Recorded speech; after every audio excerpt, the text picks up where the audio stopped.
Barre de sorts. Aujourd'hui, on va remplacer notre combo box pour nos sorts par une belle spell bar avec des spell icons et des boutons qu'on peut cliquer dessus pour sélectionner le sort qu'on veut lancer. Parce que dans le fond, je me suis rendu compte que chaque unité a besoin d'une barre de sorts différente parce qu'elle peut caster des sorts différents. Donc, je me suis dit qu'avant de faire en sorte que nos unités puissent caster des spells, on allait avoir une belle barre de sorts qu'on peut sélectionner nos spells à l'intérieur. Et plus tard, on va utiliser cette barre de sorts-là aussi dans le jeu, pas juste dans notre debug menu. Donc, on est parti.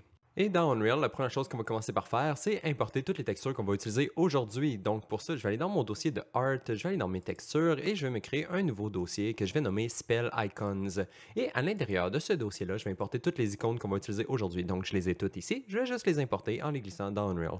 Et voilà, donc ça c'est toutes nos icônes. La plupart vont être disponibles dans la description et les autres vont seulement être sur Patreon. Mais bon, pour l'instant, on peut passer à la prochaine étape. Et il s'agit d'aller assigner toutes nos textures à nos sorts pour pouvoir décider quelle texture appartient à quel sort. Donc pour faire ça, je vais aller dans mon Blueprint Core Combat Spell Utilities, ici dans mon dossier, et je vais ouvrir notre Spell Data Structure Asset, ici. Et ici, en dessous de notre animation, on va pouvoir se créer une nouvelle variable pour notre texture. Elle est de type texture 2D et je l'ai nommée Icon. Maintenant, on peut fermer notre structure et aller dans notre Data Table pour assigner toutes nos images à tous nos sorts. Donc ici, par exemple, pour mon test spell, je vais aller en bas dans mes icônes et je vais sélectionner une icône. Ça n'a pas vraiment d'importance, on va utiliser celle-là. Ensuite, pour le melee hit, j'en ai une qui correspond au melee hit. Donc je vais la chercher, melee hit qui est ici. Et ensuite, je vais faire la même chose pour toutes les autres. Donc j'ai Sword Slash. Et si jamais vous n'avez pas celle-là, parce que je crois que je vais mettre mes belles icônes sur Patreon seulement, vous pouvez prendre les icônes que vous voulez. Mais bon, voilà, Sword Slash. Et ensuite, je vais faire la même chose pour toutes les autres.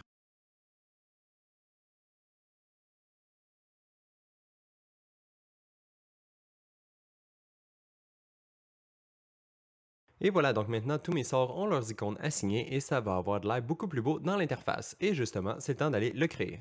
Et la première chose qu'on va devoir faire pour créer ça, c'est nous créer un nouveau dossier dans notre dossier de sorts, donc un new folder ici que je vais nommer widget, qui va contenir tous nos widgets qu'on va utiliser. Et à l'intérieur de ce dossier-là, on va créer notre bouton pour nos sorts. Et en fait, on ne va pas recommencer de zéro parce qu'on a déjà un bouton qui fait exactement ce qu'on veut faire, ou plus ou moins. C'est le bouton qui nous permet de sélectionner notre unité dans notre unit bar qu'on a créé avant. On va le réutiliser parce que ça va être très similaire. Donc, je vais aller dans mon dossier de units, dans mon dossier de widget, et je vais commencer par mon bouton units. Donc, je vais le prendre et le glisser dans mon dossier de widget de mes sorts et le copy here. Comme ça, on va commencer par un duplicate de ce widget-là. Et maintenant, juste avant de l'ouvrir, je vais commencer par le renommer, donc button underscore spell à la place de button underscore unit, et ensuite on peut l'ouvrir pour le modifier un peu.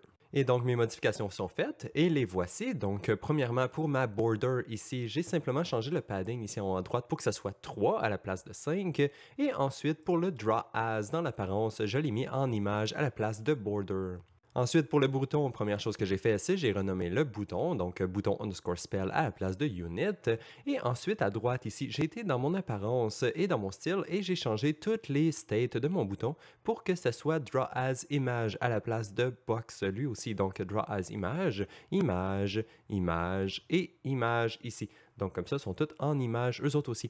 Et ensuite, ce que j'ai fait, c'est j'ai changé le background color pour le mettre un petit peu plus clair que mon bouton d'unité, parce que mon bouton d'unité est très sombre. J'aimais mieux avoir une couleur un peu plus claire pour nos sorts.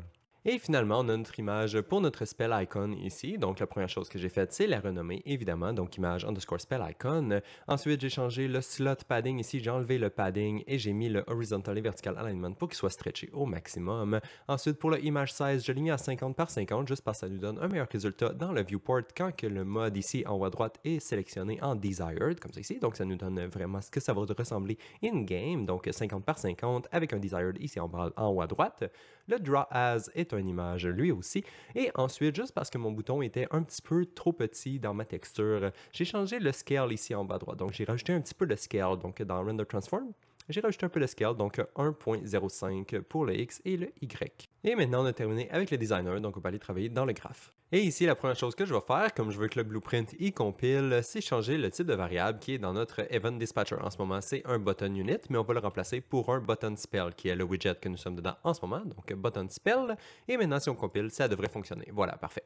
Ensuite, dans notre bouton d'unité, on avait une fonctionnalité qui nous permettait de décider si on veut que l'unité regarde à gauche ou à droite, mais on s'en servira pas pour les sorts. Donc, je vais juste supprimer le bout de code qui est ici et je vais aussi supprimer la variable à gauche is looking right parce qu'on s'en servira pas. Ensuite, ici, on utilisait le unit type pour déterminer l'icône qu'on affiche sur le bouton, mais là, dans notre cas, on va utiliser un spell à la place. Donc, je vais aller à gauche, remplacer mon variable type pour spell à la place. Je vais changer mon variable type et je vais aussi le renommer pour que ce soit simplement spell. Et maintenant, si je compile, ça nous donne une erreur, évidemment, parce qu'ici, ça laissait d'obtenir le data de notre unité, mais en ce moment, on veut utiliser le data de notre spell, donc on peut supprimer tout ça ici. Et ensuite, je vais juste refresh la node pour avoir le bon nom décrit sur notre enum. Et ensuite, pour tout reconnecter, on peut simplement utiliser notre getSpellData from spell en lui passant notre spell, évidemment, et ensuite, on peut breaker les structures pour accéder à notre icône qui est à l'intérieur. Donc maintenant, on assigne l'icône, on va simplement juste reconnecter le petit bout de code qui est ici, donc on peut le reconnecter comme ça, et maintenant, on devrait être capable de compiler et aller voir ce que ça donne dans le designer. Enfin non, j'ai oublié une dernière petite chose dans le graphe avant de regarder au designer, c'est notre event dispatcher ici, j'ai oublié de le renommer, il est encore écrit onUnit button click, mais il faudrait que ce soit onSpell button click. Voilà, ça fait plus de sens. Maintenant, on peut compiler, sauvegarder pour vrai et aller voir dans le designer comment ça se comporte. Et maintenant, on voit qu'on a simplement un carré blanc qui apparaît sur notre icône. C'est pas vraiment ce qu'on veut, mais ça, c'est parce que si on sélectionne notre bouton spell ici à gauche, on peut voir les variables par défaut en haut à droite. Et ici, le spell par défaut est seté à none, donc c'est pour ça que ça ne fonctionne pas. Ensuite, on peut le tester avec les autres. Donc, on a 13 spell, melee hit, et on a tous nos autres spells qui fonctionnent de cette façon.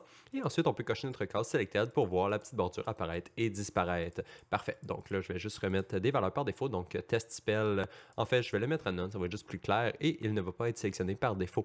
Maintenant, on peut compiler, sauvegarder et fermer le bouton parce qu'on a fini avec lui. Et ensuite, pour créer notre spell bar, on pourrait soit commencer par dupliquer le button list underscore unit parce que ça va quand même y ressembler, mais en fait, je me dis qu'on va changer beaucoup trop de choses. Donc, à la place, on va juste le recréer à partir du début. Donc, je vais juste me faire un nouveau user interface, widget blue, et le renommer button list underscore spell, et maintenant, je vais l'ouvrir. Et donc, premièrement, pour le designer, je me suis rajouté deux components. Donc, j'ai premièrement ma scale box ici, que en haut à droite, j'ai changé le stretch pour scale to fit X. Et ensuite, le stretch direction, je l'ai mis à down only.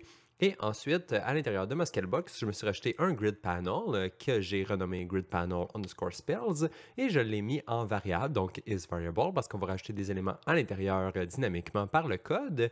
Et ensuite, j'ai changé le horizontal alignment et vertical alignment pour que ce soit comme ça ici. Donc, stretché de gauche à droite et seulement vers le haut, aligné en haut. Et voilà, donc ça c'est assez pour le designer. Maintenant, on va aller dans le graphe. Et ici, on ne va pas utiliser ni le construct ni le tick, donc on peut les supprimer les deux. Et ensuite, je vais simplement me créer une nouvelle fonction pour assigner les spells qu'on veut montrer dans notre spell bar.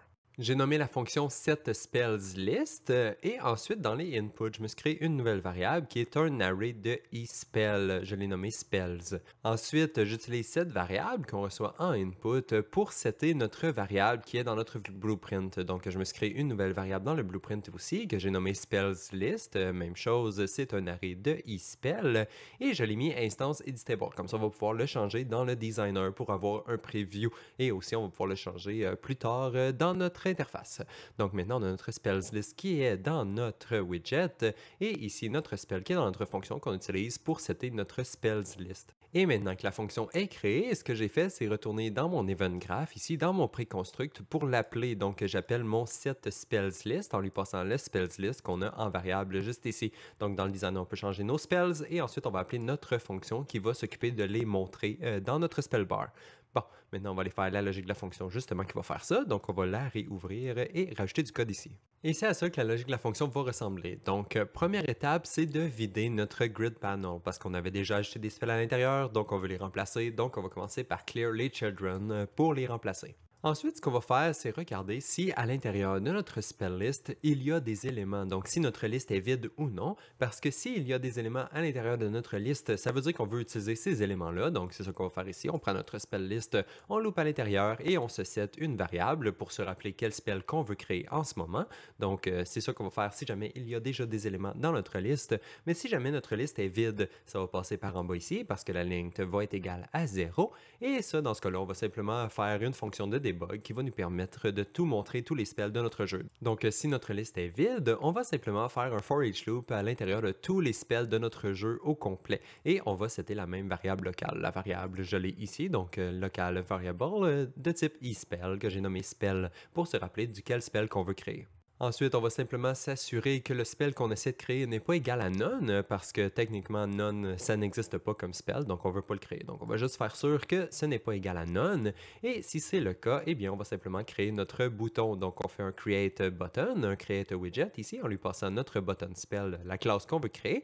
On va lui spécifier quel spell qu'on veut créer, donc on va lui passer directement le spell. Par défaut, il ne va pas être sélectionné, on va régler ça plus tard. Et ensuite, on peut se faire une petite variable locale ici pour se rappeler de notre bouton parce qu'on va faire quelques petites étapes avec. Donc, ça va être un petit peu plus propre si jamais il est dans une variable. Donc, voilà, nouvelle variable locale ici que j'ai juste promote to variable, le return value de mon create widget. Et ensuite, une fois qu'on a notre bouton, on peut simplement l'ajouter dans notre grid panel. Donc ici, c'est ce que je fais. Je vais l'ajouter dans mon grid panel. Pour les rows et les colonnes, on va régler ça plus tard, mais juste pour l'instant, pour avoir un petit preview et voir ce que ça donne et faire sûr que ça fonctionne, en fait, on va simplement utiliser le getChildrenCount pour déterminer l'index de notre colonne. Donc comme ça va toujours l'ajouter dans la prochaine colonne et ça va nous faire juste une rangée de spells. Plus tard, on va faire les rows tout de suite après. Mais pour l'instant, on va avoir un petit visuel en faisant ça comme ça. Donc maintenant, nos spells sont à l'intérieur de notre grid panel et il nous reste simplement à associer notre événement qui se fait appeler lorsqu'on clique sur notre bouton. Parce que comme nos unités, on veut pouvoir sélectionner notre spell, donc on veut cliquer sur notre bouton. Et pour ça, ici, on va se faire un bind event to on spell button clicked, qui est l'événement, le callback qu'on a dans notre bouton. Et ici, dans notre create event, en ce moment, il n'est pas comptable parce que je n'ai pas d'event de créer, donc on va se créer un matching event ici, create matching event. Et ça va nous le créer pour nous dans notre event graph. En fait, c'est étrange, ça vient de le créer à l'intérieur de ma fonction, donc ça fait aucun sens, mais bon, je vais commencer par le renommer, donc je vais renommer onSpell button clicked à la place du nom qu'il y avait par défaut, et ensuite je vais juste le couper et aller le coller dans l'event graph, parce que de toute façon ça compilera pas, donc Unreal a fait un glitch un peu étrange, mais bon, faites juste vous assurer que l'événement est dans le event graph, c'est ce qui fait plus de sens. Maintenant, ça devrait pouvoir compiler, on va retourner dans le event, voilà, ok, il retrouve plus mon événement, donc je peux juste le resélectionner, et voilà, maintenant ça devrait compiler pour vrai, voilà, parfait. Donc maintenant, nos boutons sont à l'intérieur de notre grid panel et l'événement que quand on clique sur le bouton est associé. Et maintenant, juste avant d'aller voir le résultat dans le designer, une dernière petite chose que je veux faire, c'est de sélectionner le premier bouton qu'on spawn. Donc à chaque fois qu'on spawn notre nouvelle liste de boutons, donc on change tous nos spells, on spawn les prochains spells, je veux sélectionner le premier. C'est pas toujours ce qu'on veut faire, mais bon, pour l'instant, dans notre cas, on veut sélectionner le premier spell. Donc c'est ça qu'on va faire.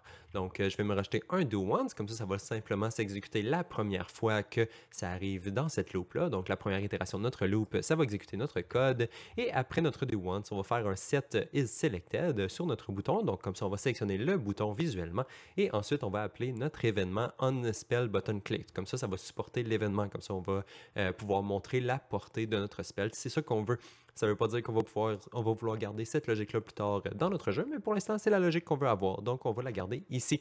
Parfait. Maintenant, on peut compiler et aller voir le résultat dans le designer. Et là, voilà. Donc, on a notre spell bar ici qui montre tous les sorts qu'on a dans notre projet. En ce moment, ça montre tous les sorts du projet parce qu'on n'a rien de sélectionné dans notre variable par défaut pour notre spell list ici qu'on peut voir. Donc, si vous sélectionnez votre button list spell à gauche, en haut à droite, vous allez pouvoir voir le default variable. Donc, ici, j'ai mon spell list qui est vide. Donc, c'est pour ça que ça montre tous les spells de notre projet. Ensuite, si je me rajoute des éléments à l'intérieur, on voit que ça change le contenu de notre barre. Donc, si, mettons, je me mets un sword slash, voilà, on voit que ça rajoute seulement le sword slash à l'intérieur. Et maintenant, on peut en rajouter plusieurs. Donc, on peut avoir plusieurs fois différents spells. Et voilà, on peut avoir tous les spells qu'on veut. Donc, voilà, maintenant, j'ai une barre avec seulement 4 spells. Et on voit que le premier seulement est sélectionné. Et ça, c'est le code que j'ai décidé que je voulais avoir. Donc, je vais sélectionner le premier. Donc, même si je réarrange les éléments de mon array, donc je les change d'ordre comme ça, on voit que ça sélectionne toujours juste le premier élément. Parfait, c'est exactement ce qu'on veut. Donc voilà, notre spell bar fonctionne pour l'instant. Donc on peut vider notre spell list ici pour avoir tous nos sorts de notre jeu encore qui reviennent. Et justement, ça nous amène à la prochaine étape qui va être de faire en sorte que notre spell bar peut être sur plusieurs rangées. Parce qu'en ce moment, on peut simplement avoir une seule rangée et ça va être une très longue rangée si jamais, mettons, dans votre projet, vous ajoutez 100 spells, 200 spells. Votre rangée va être très longue puis ça ne sera pas vraiment utilisable. Donc, à la place, ce qu'on va faire, c'est faire en sorte que après, mettons, 5 spells, on crée une nouvelle rangée. Et un autre 5 spells, on crée une autre rangée, ou 6, ou 8, vous pouvez choisir. Donc, c'est ça, on va supporter les différentes rangées pour notre liste de spells. Donc, on va aller faire ça dans le graphe. Et je vais commencer par me créer une nouvelle variable. Donc, variable ici, nouvelle variable. Je vais la renommer buttons quantity per row, donc la quantité de boutons qu'on va avoir par rangée. Elle est de type integer, donc un integer, et je vais ouvrir le petit œil pour le mettre instance éditable. Maintenant, je vais compiler et lui setter une valeur par défaut. Donc, je crois qu'une valeur de 6, ça pourrait faire du sens. Comme ça, on va avoir 6 boutons par rangée. Donc, 6 sort, passe à la prochaine rangée, 6 sort, passe à la prochaine rangée, et encore, et encore, et encore, jusqu'à ce qu'on ait passé tous les sorts de notre jeu. Donc voilà, maintenant on peut se déplacer à gauche un tout petit peu parce qu'on va faire la logique juste ici, juste avant notre add child to grid, parce qu'on va changer les rows et colonnes de notre fonction. Donc je vais juste déplacer ça ici et le déconnecter pour l'instant. Et c'est à ça que ça ressemble. Donc on prend notre children count et on le divise par notre button quantity per row. Comme ça va nous dire combien de rangées qu'on est rendu. Et c'est pour ça qu'on le branche dans le in row ici. Et ensuite, pour déterminer le colonne, on va utiliser notre children count, qu'on va faire un modulo sur notre button quantity per row. Ça va nous dire le restant, donc combien de boutons qui nous reste à placer pour compléter notre rangée. Donc c'est ça que le modulo y fait. Et on va pouvoir le brancher dans notre colonne.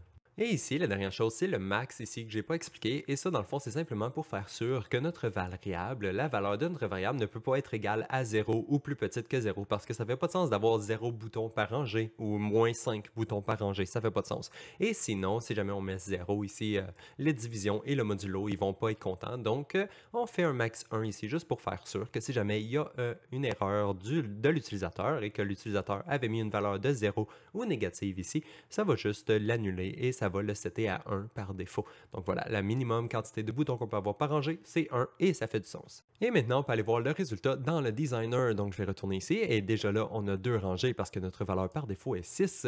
Mais si je change la valeur par défaut pour 1, 2, 3, 4, 5, 6, 7, 8, 9, 10, 11, on voit que ça fonctionne et tous nos boutons, ils viennent sur la même rangée dépendant de la valeur qu'on lui donne. Parfait, donc ça, c'est réglé. On peut retourner dans le graphe. Et en fait, ici, il me reste une dernière petite chose que je veux faire dans cette fonction-là, parce que dans le fond, ce que je veux pas, c'est pouvoir être capable de régénérer ma liste sans raison. Donc, je veux pas régénérer ma barre de spells si jamais en input, on venait de recevoir la même liste de spells qu'on venait d'avoir la frame d'avant ou la dernière fois qu'on a appelé la fonction. Donc, si jamais on essaie de régénérer notre spell bar avec les mêmes exacts spells, pourquoi qu'on la régénérerait? Ça sert absolument à rien de détruire tous les boutons, les recréer pour aucune raison, parce que dans le fond, c'est la même liste. Donc, pour ça, ce que je vais faire, c'est retourner au tout début de la fonction et me rajouter une petite comparaison avant de faire notre set spell et faire tout le reste de la fonction qui détruit les children et qui les recrée. Donc, on va se rajouter une petite branche ici entre les deux, juste pour pouvoir faire sûr que notre liste de spells qu'on reçoit en input est différente de notre liste qu'on avait déjà setée. Donc, c'est ça que je vais faire ici. Je prends mon spell list et je regarde pour faire sûr qu'il est égal à notre autre spell list et ensuite je l'inverse pour faire sûr qu'il n'est pas égal. Donc, not equal to l'autre liste. Donc, on a nos deux listes, on les compare ensemble, on fait sûr qu'ils ne sont pas le même. Ensuite, je ne peux pas directement connecter ça ici à ma branche parce que ça ne fonctionnerait pas dans tous les cas et plus précisément dans le construction script parce que notre construction script ici en ce moment utilise notre spell list. Donc, la spell list qu'on va appeler en utilisant cette fonction-là. Donc, dans l'event graph ici, quand on appelle notre fonction, on utilise déjà notre spell list en input. Donc, c'est pour ça que ça ne fonctionnerait pas parce qu'il serait toujours égal en tout temps. Donc, principalement parce qu'on veut être capable d'appeler notre fonction dans le préconstruct, je vais me rajouter un nouvel input que je vais faire un force ici. Donc, j'ai un force en input, un booléen que je compare avec un or. C'est quelque chose qu'on a déjà fait avant, donc ça ne devrait pas être trop compliqué à le faire. Donc voilà, force or, et on fait tout le reste. Et comme ça, peu importe les raisons, si jamais plus tard dans notre code, on veut pouvoir forcer la régénération de notre spell list, on peut le faire, mais par défaut, ça ne va pas le forcer. Donc voilà, maintenant on peut aller dans notre event graph, juste cocher notre petite checkbox ici, et maintenant on va juste aller faire un petit tour dans le designer, faire sûr que ça n'a rien brisé. Donc ici, je peux changer ma spell list, et on voit que ça fonctionne. Parfait, et même les éléments qu'on reçoit en input, on peut les changer, et ça devrait fonctionner. Voilà, ça fonctionne. Parfait, donc maintenant on peut retourner dans le graph, et on va focuser sur notre unspell button click function qu'on a ici. Mais avant de commencer la logique, je vais commencer par me créer deux nouvelles choses dans nos variables ici à gauche. Donc premièrement, on va avoir besoin d'une nouvelle variable pour se rappeler du bouton qui est sélectionné en ce moment. Donc je vais simplement faire clic droit dessus, promote to variable que je vais nommer selected button, juste comme ça. Ensuite, je peux déplacer, en fait, je vais supprimer le set qu'on a ici parce qu'on va le reconnecter ailleurs un petit peu plus tard. Donc on a simplement notre selected button ici. Et ensuite, je vais me créer un event dispatcher. Je l'ai nommé onSelected spell button check. changed et ensuite je vais me rajouter un input pour le bouton qui est sélectionné maintenant. Donc je vais faire un new parameter ici. Le parameter name, je vais le renommer button, voilà. Et la variable type va être le button spell, donc button spell qu'on a juste ici. Voilà, maintenant on peut compiler, on a notre nouvelle variable de créer et notre nouvelle event dispatcher qui sont prêts à être utilisés. Et c'est à ça que la logique ressemble. Donc, vous allez voir, il y a beaucoup de nodes là-dedans, mais bon, on va y aller petit à petit et ça fait du sens. Donc, ici, j'ai une séquence, on va l'utiliser un petit peu plus tard. Vous pouvez juste la mettre pour l'instant. Ensuite, ici, je regarde si mon bouton est égal à celui qu'on vient de cliquer. Donc, si on vient de cliquer sur le même bouton qui était déjà sélectionné, eh bien, ce qu'on veut faire, c'est simplement désélectionner le bouton. Donc, on va regarder si le bouton est valide parce qu'on veut simplement le désélectionner s'il est valide. S'il n'était pas valide déjà, il est déjà désélectionné, on n'a rien à faire. Et ensuite, on désélectionne le bouton et on met notre variable à nul. Comme ça, on va désélectionner le bouton quand on vient de cliquer sur un bouton qui était déjà sélectionné. Ensuite, la prochaine étape, ici, si jamais on vient de cliquer sur un bouton qui n'est pas le même que celui qui est déjà sélectionné. Donc, on vient de cliquer sur un nouveau bouton. Ça va aller dans le false ici. Mais par contre, ici, on veut quand même retourner en haut parce qu'on veut quand même désélectionner le bouton qui est déjà sélectionné. Donc, on fait une séquence ici, on retourne en haut. On commence par désélectionner le bouton. Donc, si le bouton était valide avant, on le désélectionne et ensuite, on met la variable à nul. Et une fois que ça c'est fait, on peut sélectionner le nouveau bouton. Donc, ici, c'est ce que je fais. Je me fais un set en utilisant le bouton qu'on reçoit en input. Donc, c'est là on applique notre nouveau bouton. On dit, OK, voici mon nouveau bouton. Ensuite, si le nouveau bouton est valide, on fait simplement le sélectionner.